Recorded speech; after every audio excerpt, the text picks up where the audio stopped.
سابق وزیر اعظم نواز شریف نے وطن واپسی کا سگنل دے دیا۔ ایک قومی اخبار کی رپورٹ کے مطابق مسلم لیگ نون کے قائد میاں نواز شریف نے اپنی وطن واپسی کا سگنل دے دیا ہے۔ پاکستان مسلم لیگ نون کے انتہائی قابل اعتماد ذرائع نے بتایا ہے پارٹی قائد میاں نواز شریف آئندہ انتخابات سے قبل وطن واپسی کا پروگرام پہلے ہی طے ہو چکا ہے، جبکہ نئی پیش رفت کے مطابق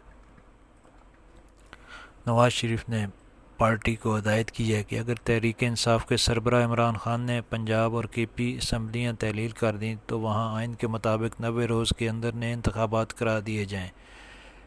اور ان صوبائی انتخابات کی الیکشن مہم بھی وہ خود آ کر چلائیں گے۔ اس صورت میں میاں نواز شریف کسی بھی وقت وطن واپس آ سکتے ہیں۔ میاں نواز شریف نے اس سلسلے میں اپنے وکلاء سے مشاورت بھی کر لی ہے۔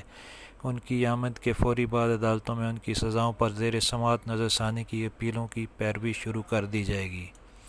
شریف فیملی کے انتہائی قریب سمجھے جانے والے ان ذرائع کے مطابق اعلیٰ سطح پر یہ فیصلہ ہوا ہے میاں نواز شریف اب خود کو ملکی سیاست سے دور نہیں رکھیں گے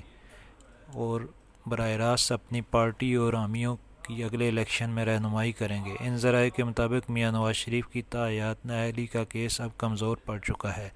اور سپریم کورٹ کی طرف سے فیصل وارڈا کی تاحیات نااہلی کے خاتمے کے فیصلے نے مسلم لیگ کے قائد کی قومی سیاست میں واپسی کی راہ میں رکاوٹ دور کر دی ہے۔ یہ بھی اطلاع ہے کہ میاں نواز شریف کی وطن واپسی کی صورت میں مریم نواز وقتی طور پر لندن ہی میں قیام کریں گی۔